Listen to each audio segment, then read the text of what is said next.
have you back. Let's bring you this now. Most South African municipalities are in deep trouble. In fact, on the brink of collapse, if not already in ruins. Now, that's the bleak picture painted by the Ratings Afrika agency. It's been highlighting the dire state of municipal management since it first started publishing its Municipal Financial Sustainability Index as far back as 2011. So let's get some reaction to this from the president of the South African Local Government Association, Mr. Bheke Stofile.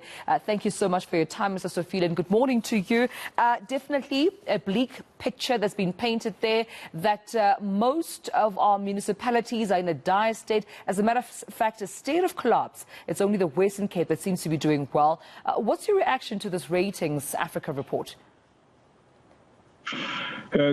Greetings to you, Tumelo, and to the listeners of the eNCA.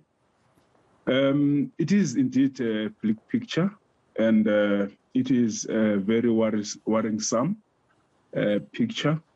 But our view is that this picture that is depicted by this report, it reflects many things.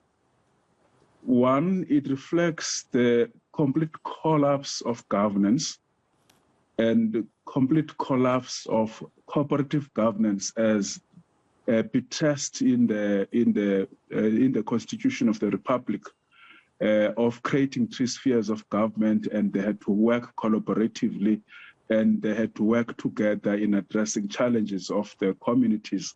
And in this report, it begins to point a dire situation with regard to the failure, with regard to the cooperative governance and governance generally in the Republic of South Africa, more in particular in the municipal space. But also it also reflects the behavior of those that after elections, after they've contested elections, they decided to be far away from where the things are happening in the local state. I mean, let me make one or two examples. Right. For instance, look into Nelson Mandela currently. It can't appoint, or there's a big fight about an accounting officer.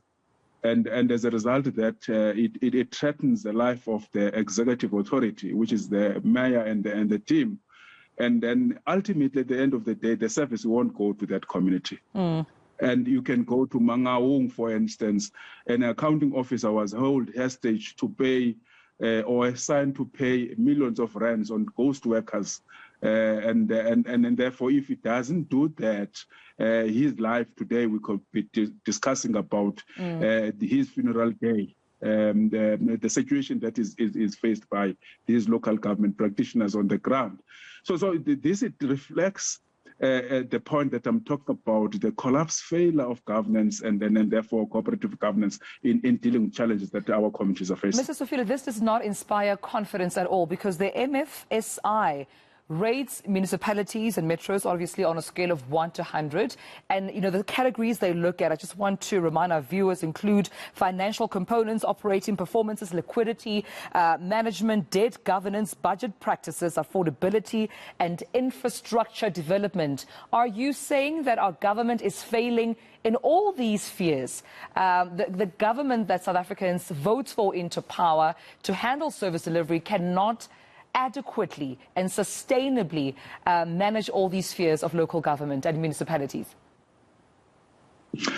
I think, Tumelo, our point of departure is what is reflected insofar as service is a reflection of the inability of governance to be able to perform the duty that it has been assigned to itself, and the inability of coordinating these processes. Remember, our basis of existence, all of us, is the Constitution of the Republic, in which it outlined, if you read the section 152 of the Constitution, that the key objectives of local government.